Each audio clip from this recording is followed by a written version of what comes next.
Hello everybody. You should have attempted the summary exercise before watching this video. This video will walk you through the identification of the 10 relevant points and also help you to think through why other points are irrelevant.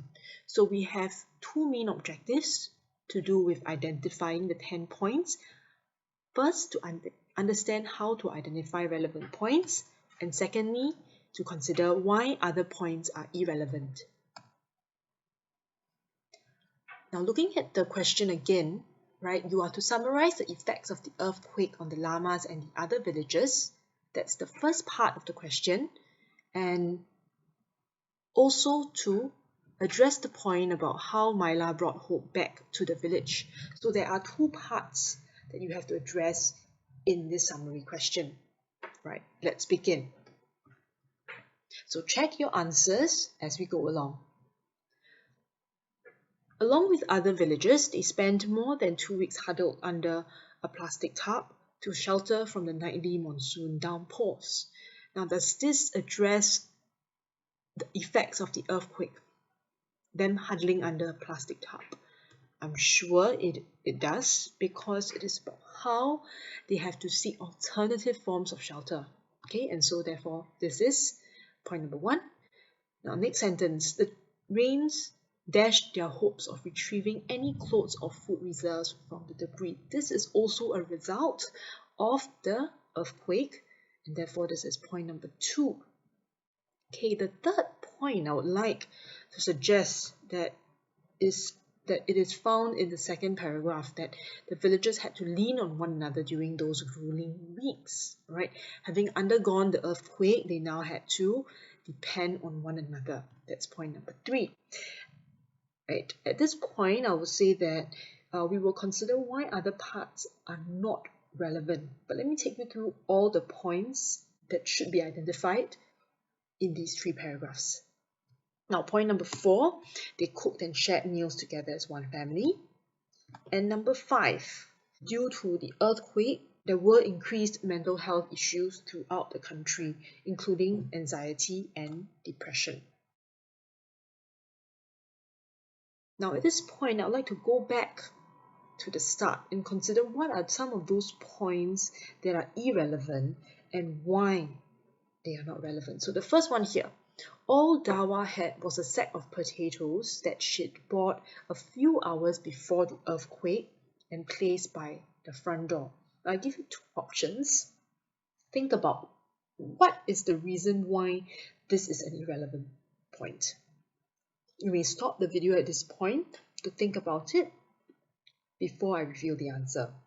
Now, this statement is irrelevant because it elaborates on the previous statement. It is an extension from the rains dashing their hopes of retrieving any supplies. Okay, it is definitely an effect of the earthquake, so it's not option A.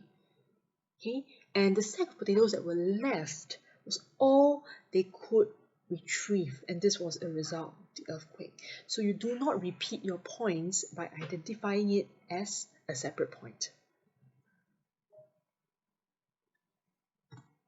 Now, second statement that is irrelevant. We stop the video at this point. Let's consider option A. Is it a result of the earthquake? Them using village greetings like "have you had food"? Certainly it is, right? So it cannot be option A. It is definitely an effect of the earthquake. But why is it not relevant then? It has to be because it's B, right? That it is an example that illustrates the main point. Now, what is the main point we are referring to here? It is in the previous sentence, them cooking and sharing meals together as one family now that the earthquake has happened. Okay, and so by actually extending the point, it is repeating the point, and therefore you should not be identifying this as a separate point. This one here, why is this statement irrelevant? People living in poverty closely identify with their homes since they often don't have much else. It is not an effect of the earthquake. And here, this one, and when the earthquake relegated many to sleeping under plastic tarps.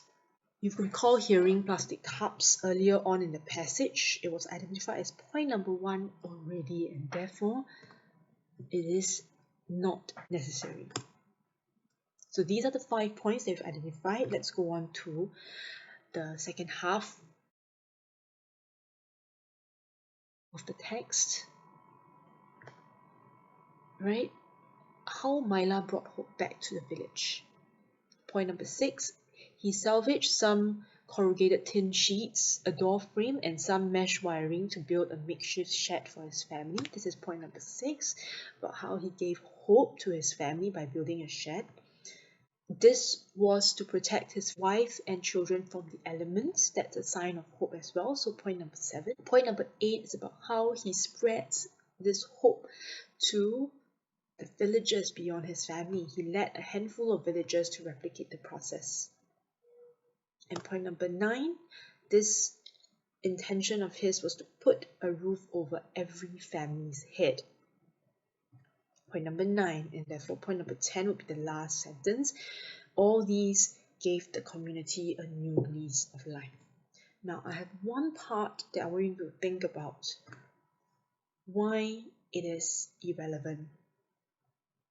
After 2 weeks under the tarp, Myla started sifting through the rubble. Now we go back to the question. Does this statement show you how Myla brought hope back to the village? As Myla sifts through the rubble, does it give signs of hope? Not quite, right?